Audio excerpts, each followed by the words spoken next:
Esse microfone, qualquer coisa vocês estão acompanhando aí, dá um feedback se está tendo, se está baixo o som ou não, que está dando microfonia o outro. O Senhor esteja convosco. Ele está no meio de nós. Proclamação do Evangelho de Jesus Cristo segundo Mateus. Glória a vós, Senhor.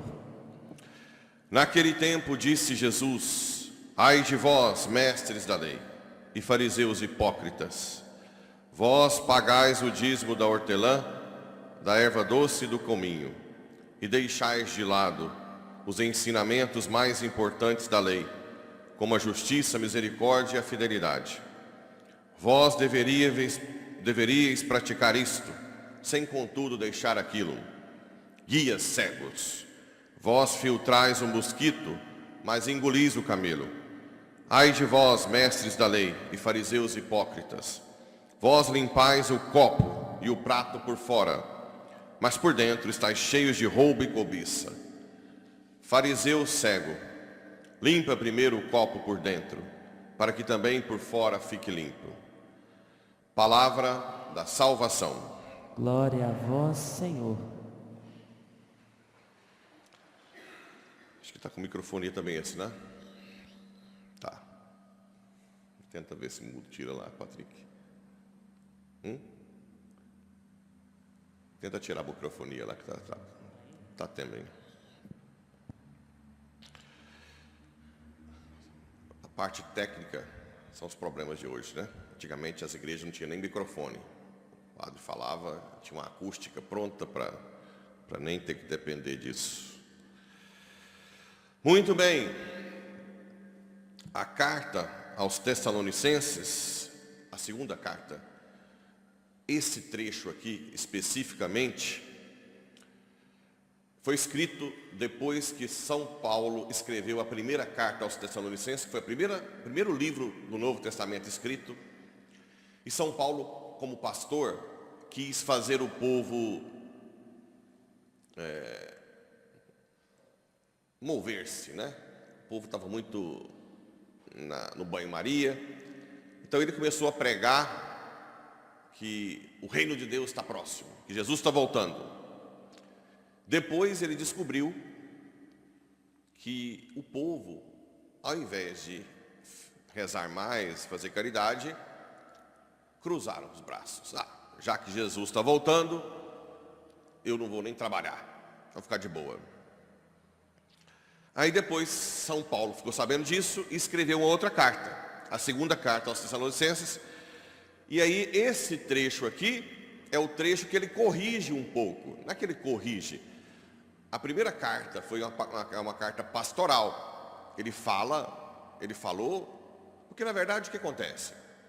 Jesus voltando ou não, nós podemos morrer a qualquer momento, ou não. Ou ficar doente, ou ter uma doença grave, a qualquer hora, ou a qualquer minuto, cair ali, de bicicleta ou de qualquer coisa. Cair no banheiro, ficar lá com um AVC, né? Hemorragia, não tinha nada. Então, não é que é tão interessante, importante, se Jesus vai voltar amanhã, hoje, daqui 1 ano, 10 anos. Nós vamos, de todo jeito, sermos julgados, né? Aí São Paulo escreveu essa carta para fazer o povo falar, peraí, não é para vocês ficar quieto, não. No que se refere à vinda do Senhor e à nossa união com Ele, nós nos pedimos, não deixeis transtornar a vossa cabeça. Tem biblistas que falam que a segunda carta foi escrita por outro autor, por causa desse texto. Na verdade, é o mesmo autor, só que é um autor pastor, né? É um pastor que viu que o povo está... Isso vai acontecer também aqui. Pode ser que eu, com a minha boa intenção, fale algo que depois não é que deu tanto bom resultado.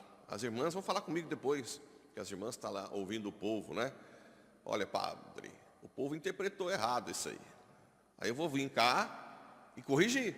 Olha, quando eu falei aquilo, não era aquilo. Então isso é normal para um pastor. Então São Paulo escreveu a primeira carta com o intuito de fazer o povo ir para Deus. O povo cruzou os braços. Aí ele escreveu essa: que ninguém vos engane de modo algum. Deus vos chamou para que por meio do nosso evangelho alcanceis a glória. Assim ficai firmes e conservai firmemente nas tradições. As tradições, os ensinamentos, de viva voz ou por carta.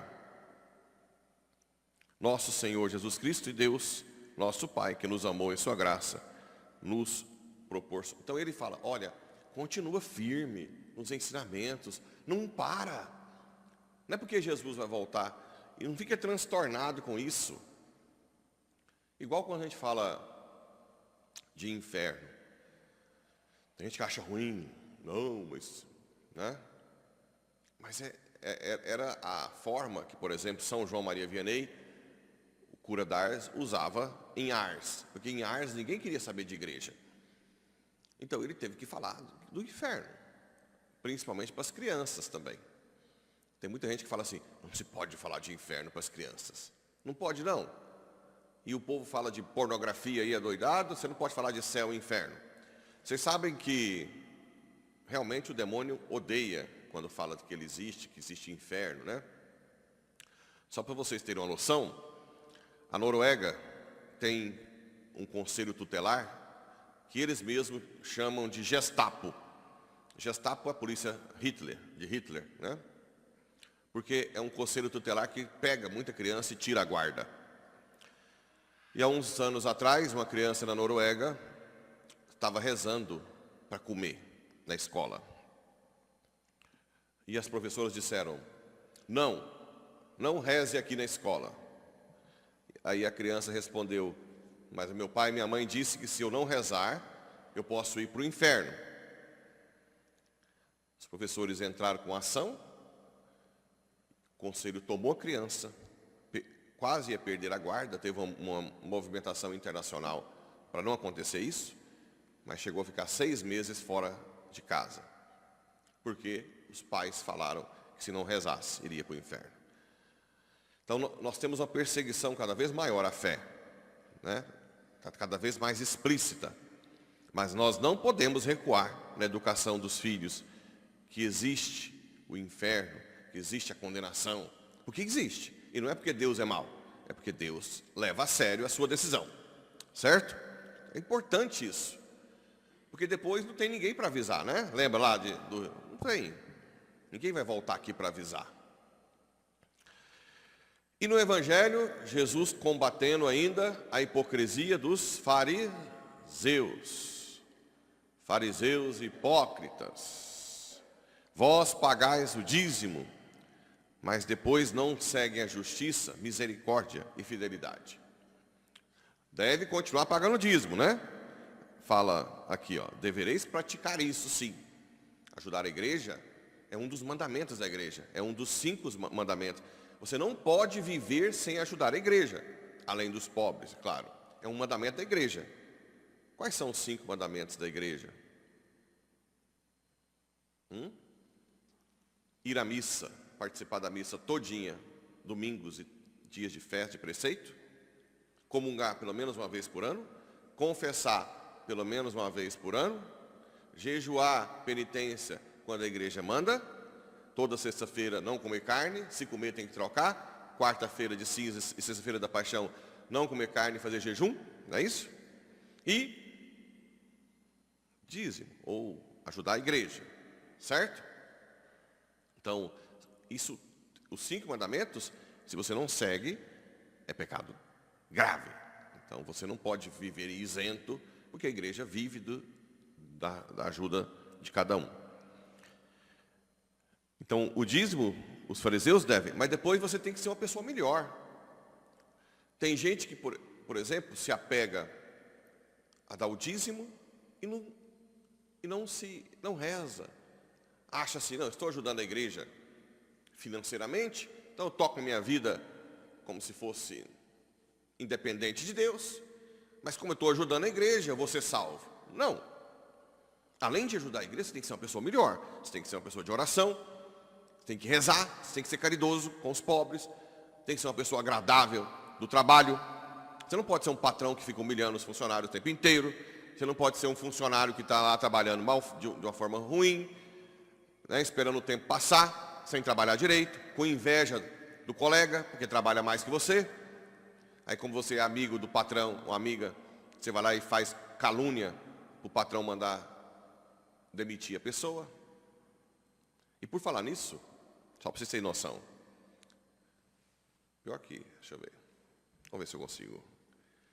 Nós temos um juízo particular e o juízo final. Por que tem dois juízos, você sabe? No juízo particular, Deus vai julgar a minha vida, já, para ver se eu vou ou para o céu, difícil, ou para o inferno. Se eu estiver fechado em mim, não quiser misericórdia, Deus vai oferecer misericórdia para todo mundo. Ou para o purgatório, que é a maioria, né? O purgatório, o que é? É um estado temporário para eu me purificar daquilo que eu não consegui purificar nessa vida. Como é que você se purifica nessa vida? Sofrimento oferecido, penitência, caridade. A caridade cobre uma multidão de pecados, não é isso? Mas se eu não for o suficiente para purificar meus pecados, eu fico no purgatório. Sim? Então, no juízo particular, já se decide isso. Não muda, não muda. Mas por que tem juízo final depois? Para julgar a história, a sociedade com relação à minha pessoa. Por exemplo, Allan Kardec fundou o espiritismo de kardecista. Até hoje tem gente que se torna kardecista. Isso tem um peso para a alma. São Francisco de Assis, no século XIII, fundou os franciscanos. Até hoje tem gente que vai para Deus como franciscanos. Isso faz aumentar a glória. Existem caluniados que morrem em má fama injustamente. E existem pessoas que morrem em boa fama também injustamente. Não existem? Então, o juízo final vai julgar a história, vai restabelecer a justiça aos caluniados. Entenderam ou não? Também é um momento de ressurreição do corpo, tal. É um momento que tudo saberá tudo de todos. Então, é por isso que tem o juízo final. É para julgar a história. O que eu fiz vai ter consequência na história. Por que eu estou dizendo isso? Se você trabalha no supermercado aqui em frente, eu não vou falar nome, porque depois falar que eu estou fazendo propaganda. Você trabalha mal, aí entra alguém que trabalha bem, e você fica com inveja, e começa a falar mal daquele funcionário. E vai lá no patrão e cria uma calúnia. Vamos supor que o patrão vai e manda embora, pela sua calúnia. Aí essa pessoa não consegue mais emprego. Aí os filhos passam por dificuldade, começam a roubar. Outros a usar droga. Aí casa mal. Aí os outros filhos também.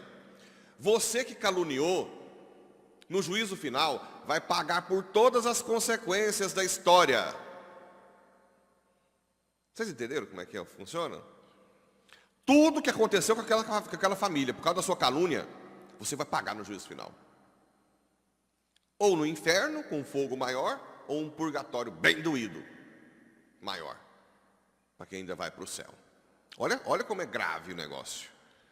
Às vezes você fica com essas coisas de falar mal dos outros, lá no trabalho, por inveja. Acontece na igreja.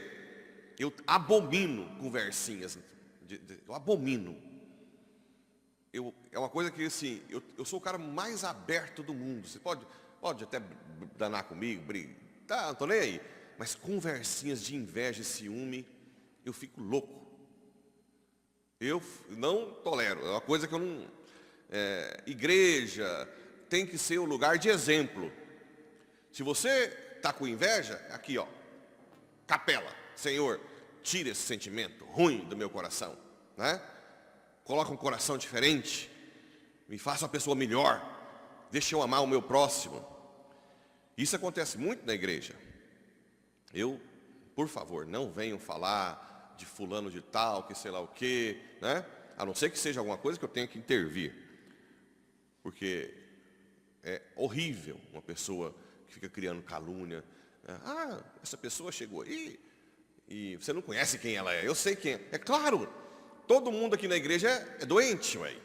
A igreja é um hospital. Não tem ninguém enorme, ninguém. Ou vocês acham que eu estou pronto? Eu tenho que mudar muito até morrer. Todo mundo na igreja é doente. Nós precisamos do único médico aqui. Claro que o padre, na hora da missa, o médico dos médicos, fica em mim, persona Christi. Mas, tudo bem, tem padre que acha que depois da missa continua Jesus, pronto, né? Não. Eu tenho sacerdócio que Jesus me usa. Mas eu, Pablo, sou um miserável. Miserável. Eu preciso mudar a minha vida até morrer, né? Até morrer, como ser humano. Por isso que eu tenho que buscar um outro sacerdote para eu confessar. Ontem eu confessei. Estou melhor hoje, né? Pelo menos uns 2 dias aí vai. Depois já tenho que confessar de novo. Eu confesso frequentemente. Eu quero que eu seja uma pessoa melhor. Aqui é o prato por dentro. Não vós limpais o copo e o prato por fora. Aparência, mas depois por dentro você não tem uma vida santa. Então, gente, na igreja todo mundo é pecador. Só Cristo, os santos, os anjos. Você sabe que os anjos participam aqui da missa, né? Toda a milícia celeste participa. Toda a milícia. Se vocês pudessem ver aqui, ia estar cheio de anjos, Nossa Senhora ali na hora da... E Cristo toma conta de mim, parte de mim, né? Na hora da missa ali do sacrifício. Naquele momento, é Cristo mesmo que age, né? Mas fora isso, nós todos somos miseráveis, precisamos de nos converter a cada dia. Então essa história, fulano está aqui cantando, mas você sabe quem que é ela? Eu sei da vida dela. E daí? E daí? Ótimo que está cantando aí. Né? Ótimo que está cantando. A igreja é um hospital, é para todo mundo. Quem dera se todos os assassinos, todo mundo, ladrões viessem, prostitutos. Aqui é o hospital. Depois a gente vai curando. Como é que a gente cura? Com amor, né? Oração. Santa Mônica rezou 30 anos para Santo Agostinho se converter. Quanto mais ela rezava, pior ele ficava. Ele chegou aí para uma seita chamada maniqueísta. Ela parou de rezar? Olha o que virou. Um dos maiores santos da igreja, doutor, Santo Agostinho. Porque ela perseverou na oração. Então, mesmo se tem gente difícil na igreja, esse não vai converter, esse não converte mais não. Continuemos acolhendo, rezando. Acolhendo, rezando, né? Uma hora converte. Até eu me converti.